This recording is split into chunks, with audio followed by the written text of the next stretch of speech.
పూజ చేసేటప్పుడు కొబ్బరికాయ కొడితే అది లోపల కుళ్ళిపోతుందా? ఏదో అశుభం జరుగుతుందని భయపడుతున్నారా? అసలు దేవుడి ముందు కొబ్బరికాయ కుళ్ళితే నిజంగా ఏం జరుగుతుందో తెలుసా? ఓం నమో నారాయణాయ. ఇంట్లో పూజ చేసినప్పుడు కానీ, గుడిలో కొబ్బరికాయ కొట్టినప్పుడు కానీ అది కుళ్ళిపోతే చాలామంది భయంతో వణికిపోతారు.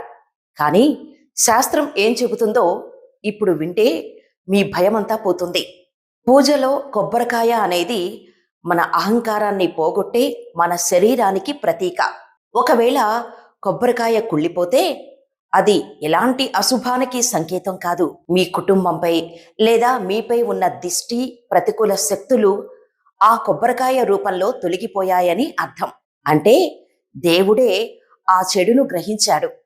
అలాంటప్పుడు భయపడకుండా వెంటనే కాళ్ళు చేతులు కడుక్కొని ఆ కాయను నీటిలో పడేసి మరొక కొబ్బరికాయ కొడితే సరిపోతుంది. కొబ్బరికాయలో పువ్వు వస్తే సంతాన ప్రాప్తి, అత్యంత శుభం కలుగుతుంది. కొబ్బరికాయ నీళ్లు లేక ఎండిపోయి ఉంటే మీరు అనుకున్న కార్యం నెరవేరటానికి కొంత సమయం పడుతుందని అర్థం.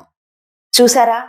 కొబ్బరికాయ కుళ్ళినా భయపడాల్సిన పని లేదు. భగవంతుడిపై నమ్మకం ఉంచండి. మరి ఆ అపోహను తొలగించే ఈ వీడియోను మీ మిత్రులందరికీ షేర్ చేయండి. ధన్యవాదాలు.